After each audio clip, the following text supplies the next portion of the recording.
O presidente eleito dos Estados Unidos, Donald Trump, ainda não tomou posse, mas anunciou que Israel e Hamas chegaram a um acordo de cessar-fogo em Gaza envolvendo a libertação de reféns. Ele escreveu o seguinte nas suas redes sociais, abro aspas, temos um acordo para os reféns no Oriente Médio e eles serão liberados em breve. Obrigado.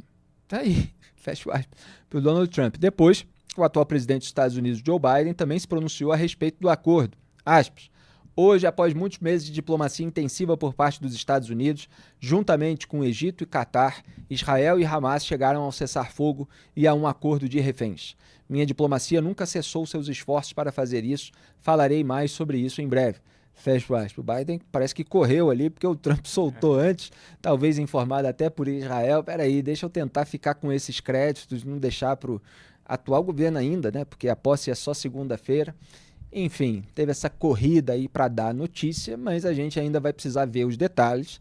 Lembrando que, ao contrário do que boa parte dos veículos de comunicação noticia, Israel quer há muito tempo um acordo que traga a libertação dos reféns. Quem não aceita libertar os reféns como condição para acordo de cessar-fogo é o Hamas.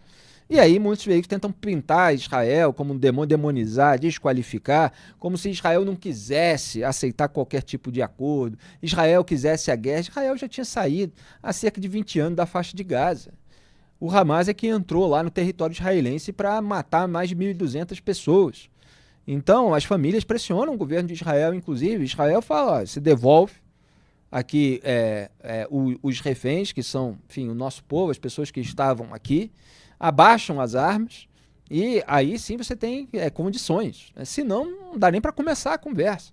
E o Hamas nunca quis, porque sempre quis ter essa moeda de troca para continuar exercendo também uma pressão internacional sobre Israel. E o Biden voltou a falar a respeito do cessar-fogo durante uma coletiva de imprensa na Casa Branca nessa quarta. Durante o evento, um jornalista perguntou se o mérito do acordo era do presidente atual ou do republicano Donald Trump, que só assume, repito, dia 20. Vamos acompanhar a resposta do Biden.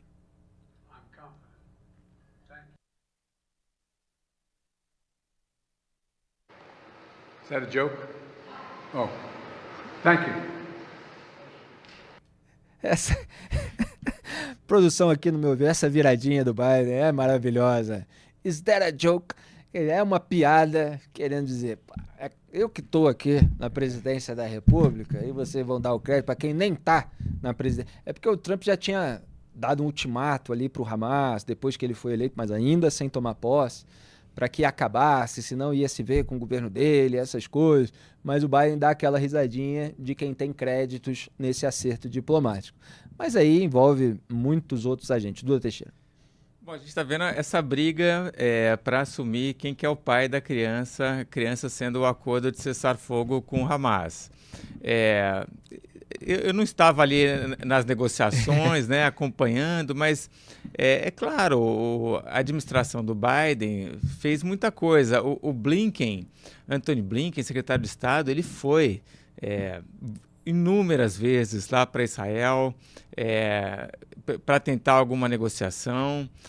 De fato, isso que foi anunciado hoje é muito parecido com a proposta que o Biden enviou em maio, né, para conseguir uma libertação de reféns. Então, sim, tem um trabalho do governo Biden para conseguir isso. Agora, o fato de isso estar sendo conseguido menos de uma semana antes do Trump tomar posse, também mostra que o Trump também teve um papel. O Trump realmente ele deu declarações do tipo, se o Hamas não se render, não entregar os reféns, a gente vai matar todos os terroristas. Teve algumas coisas bem fortes nesse sentido.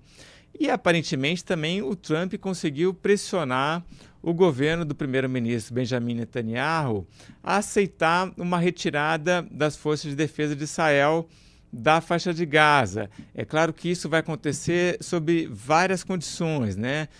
Esse acordo ele tem várias fases. E aí tem o primeiro dia, libertam 3, no segundo dia, libertam mais um, e até que você tem, acho que são 42 dias e vão ser 33 reféns que vão ser libertados. E aí se tudo der certo, aí você tem uma certa retirada das forças de defesa de Israel, os civis palestinos vão poder voltar para as casas no norte de Israel. Israel também se comprometeu a libertar 1.000 prisioneiros palestinos, incluindo alguns terroristas. Alguns vão para a faixa de Gaza, outros vão para o Catar, outros vão para o Egito. Então, que isso tenha sido conseguido agora, provavelmente teve sim uma atuação do Trump. O Trump mandou um enviado, né, o Stephen Witkoff, que estava lá negociando e que aparentemente exerceu muita pressão. O Biden, na coletiva de imprensa que ele deu hoje, ele falou, olha, nós estávamos atuando aqui como se fôssemos só um único time, né? Então, o Biden meio incorporou esse enviado do Trump ali à equipe que estava negociando. E o que provavelmente aconteceu é que chegaram a um acordo e o Stephen Witkoff ligou para o Trump e falou, rolou, deu certo. E aí o Trump, na linguagem jornalística, ele furou o Biden, né? Ele deu a notícia antes, meio que assumindo o mérito para ele, né? Ó, se eu faço isso e eu nem assumi ainda, imagina quando eu assumir, né?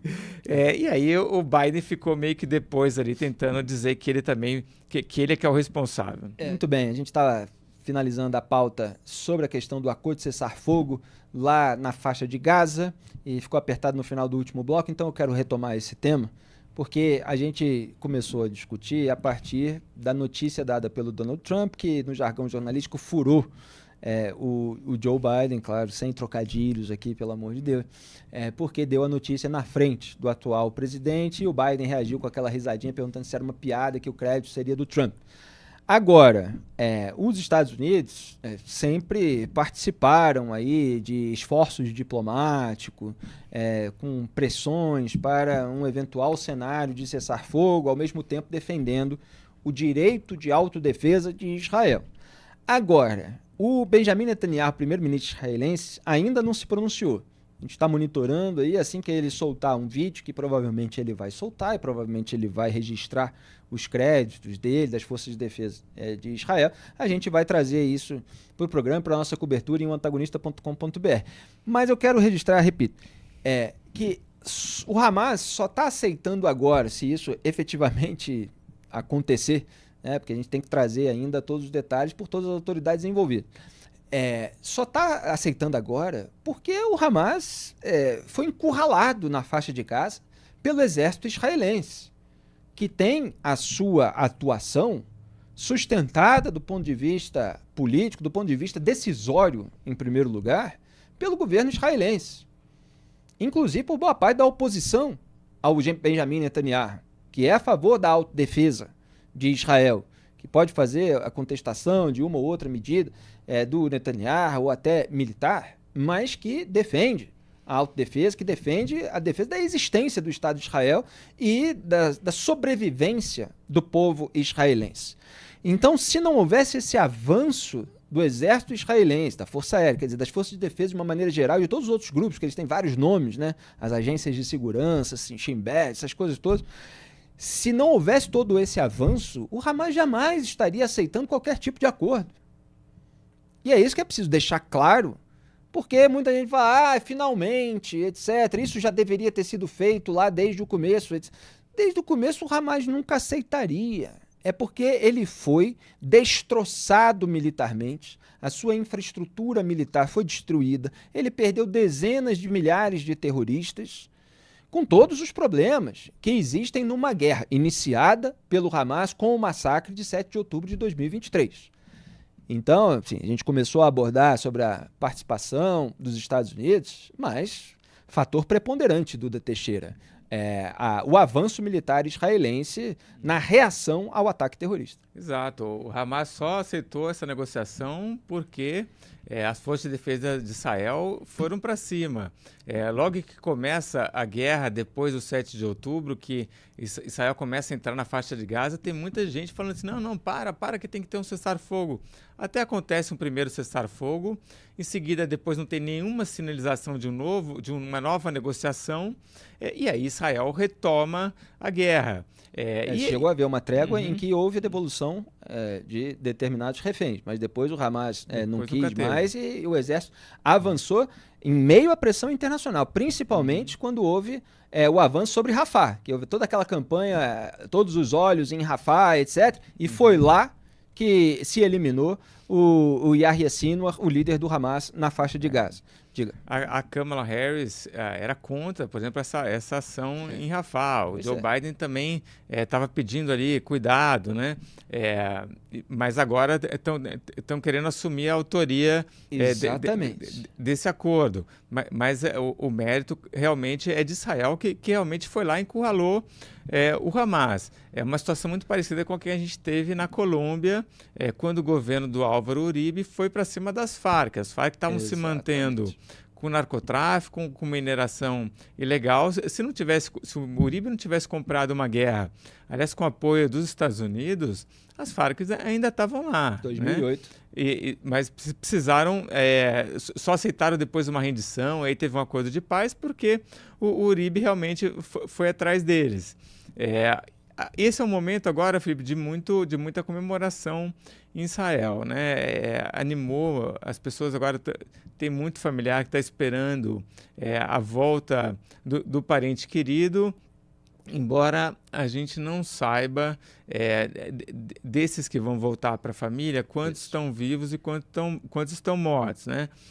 Mas para essas famílias, ainda assim, eles querem ver os familiares, estão com um buraco enorme no peito desde que esses parentes foram raptados, foram sequestrados. Então, o fato de que vão dar uma solução para isso faz com que hoje esteja uma comemoração muito grande em Israel. Pois o Duda lembrou do Uribe indo para cima das Farc.